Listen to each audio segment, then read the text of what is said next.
নমস্কার বন্ধুরা, সামনেই আসতে চলেছে শ্রাবণ মাসের শেষ সোমবার। আর এই সোমবারটি প্রত্যেক ভক্তের কাছেই অত্যন্ত গুরুত্বপূর্ণ। তার সাথে এই একই দিনে নাগ পঞ্চমী, শ্রী শ্রী মনসা দেবীর পুজো এবং অষ্টনাগ পুজোও রয়েছে। তাই এবছর শ্রাবণ মাসের এই সোমবার অত্যন্ত বিরল। প্রায় 25 বছর পর এরকম শুভ যোগ তৈরি হয়েছে।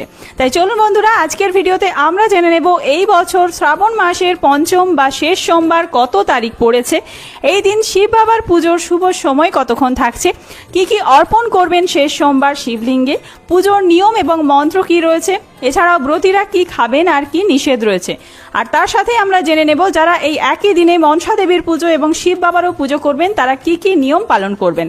তো চলুন বন্ধুরা, দেরি না করে ভিডিওটি শুরু করা যাক। যদি আমার চ্যানেলে নতুন হয়ে থাকেন অবশ্যই চ্যানেলটি সাবস্ক্রাইব করে এবং ভিডিওতে একটি লাইক করে শেষ পর্যন্ত সাথে থাকবেন। আশা করি ভিডিওটি আপনাদের জন্য খুবই হেল্পফুল হবে। ভিডিওটির মূল পর্বে যাওয়ার আগে দেবাদিদেব মহাদেবের যারা ভক্ত রয়েছেন অবশ্যই কমেন্ট বক্সে লিখুন ওম নমঃ শিবায় অথবা হর হর মহাদেব। ভিডিওর শুরুতেই আমরা জেনে নেব যে শ্রাবণ মাসের পঞ্চম সোমবার বা শেষ সোমবার কত তারিখ পড়েছে। 31শে শ্রাবণ, 17ই আগস্ট। এই দিনেই রয়েছে শ্রাবণ মাসের সর্বশেষ সোমবার। শিব বাবাকে সন্তুষ্ট করার এই বছরের সর্বশেষ সুযোগ। তাই আপনারা প্রত্যেক ভক্তেরা অবশ্যই শ্রাবণ মাসের শেষ সোমবারটি পালন করার চেষ্টা করুন। এবং এই একই দিনে ষট পঞ্চমী ব্রত, মতান্তরে নাগ পঞ্চমী, শ্রী শ্রী মনসা দেবীর পুজো এবং অষ্টনাগ পুজোও রয়েছে। তাই আপনারা প্রত্যেকে অবশ্যই এই দিনটি শ্রাবণ মাসের শেষ সোমবারটি শিব বাবার পুজো এবং মনসা দেবীর পুজো করুন বাড়িতে। কিভাবে আপনারা পুজো করবেন, শিব বাবার পুজো করতে কি কি উপকরণ লাগছে চলুন প্রথমেই জেনে নেওয়া যাক। দুধ, দই, ঘি, মধু, শর্করা, পঞ্চামৃত, 5টি জিনিসের মিশ্রণ, সাদা ফুল, আকন্দ ফুল, ধুতুরা ফুল ও ফল, কলকে ফুল, অপরাজিতা ফুল, গঙ্গা জল, ডাবের জল, আর সব থেকে অপরিহার্য উপকরণটি হলো বেলপাতা। তার সাথে কিছু মরশুমি ফল লাগবে, 3 রকম অথবা 5 রকমের বিজোড় সংখ্যায় ফল দিতে হবে। আর তার সাথে লাগবে বাতাসা অথবা সাদা যে কোনো মিষ্টান্ন। আর শ্রাবণ মাসের সর্বশেষ সোমবার বা পঞ্চম সোমবার আপনারা শিবলিঙ্গে অর্পণ করবেন ছোলার ছাতু। এবার জেনে নেওয়া যাক শিব বাবার পুজোর শুভ সময় কি থাকছে। সকাল 10টা 19 থেকে শুরু করে সকাল 11টা 47 মধ্যে অমৃত যোগের এই সময়টি অত্যন্ত শুভ। এই সময়ের মধ্যে আপনারা শিব বাবার পুজো করতে পারেন পঞ্চম সোমবার বা শেষ সোমবার। এবার জেনে নেওয়া যাক পুজোর নিয়ম, মানে আপনারা বাড়িতে কিভাবে পুজো করবেন। প্রথমেই সকাল সকাল স্নান করে ঠাকুরঘর সমস্ত পরিষ্কার করে নিয়ে আপনারা একটি রেকাবিতে অথবা পেতল বা কাঁসার থালায় শিবলিঙ্গটি স্থাপন করুন। শিবলিঙ্গের সাথে আপনাদের যদি ত্রিশূল, নন্দী মহারাজ বা অন্য কিছু থাকে সেই সমস্ত কিছুই কিন্তু শিব বাবার সাথে রাখতে হবে। প্রথমে শিবলিঙ্গে জলাভিষেক করতে হবে। জলাভিষেক করার সময় আপনারা গঙ্গা জল অথবা পরিষ্কার জল, যে পানীয় জল হয় সেই জল আপনারা অর্পণ করতে পারেন। ওম নমঃ শিবায় এই মন্ত্র 3 বার করে জপ করবেন এবং গঙ্গা জল অর্পণ করবেন। এর পরবর্তীতে আপনারা শিবলিঙ্গে মাখিয়ে দেবেন ঘি এবং তারপরে মধু। তারপর আপনারা দুধাভিষেক করবেন এবং পঞ্চামৃত দিয়ে অভিষেক করবেন। সব ক্ষেত্রেই আপনাদেরকে ওম নমঃ শিবায় এই মন্ত্র মনে মনে জপ করতে করতে পুজো করবেন।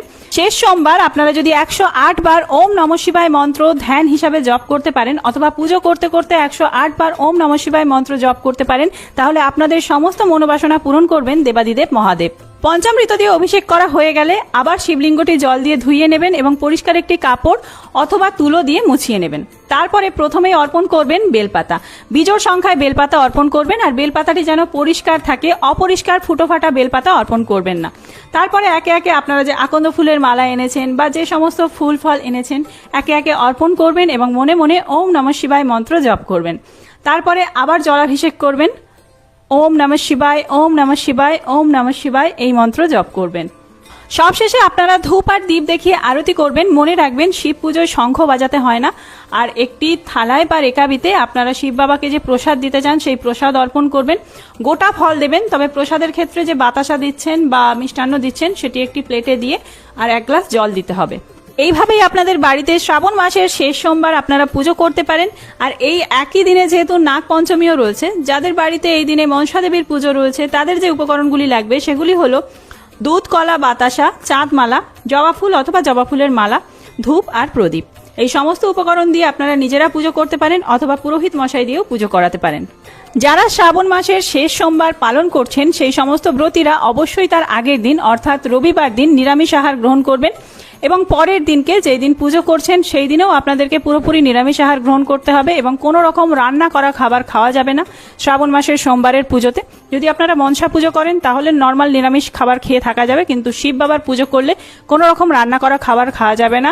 আপনারা এই দিনে সাবু অথবা সাবুর সাথে ফলাহার করতে পারেন, দুধের তৈরি যে কোনো জিনিস দুধ খেতে পারেন আর মিষ্টান্ন খেয়ে থাকবেন। তো বন্ধুরা, আজকের ভিডিওটি এই পর্যন্তই। খুব তাড়াতাড়ি নতুন কোনো ভিডিও নিয়ে আসছি। সামনেই চন্দ্রগ্রহণ, রাখি পূর্ণিমা, সেই সমস্ত ভিডিও আসছে। সেই সমস্ত ভিডিও দেখার জন্য অবশ্যই চ্যানেলটি সাবস্ক্রাইব করে সাথে থাকবেন। আর এই ভিডিওটি যদি হেল্পফুল হয়ে থাকে বন্ধুদের মধ্যে অনেক অনেক বেশি শেয়ার করবেন। ধন্যবাদ।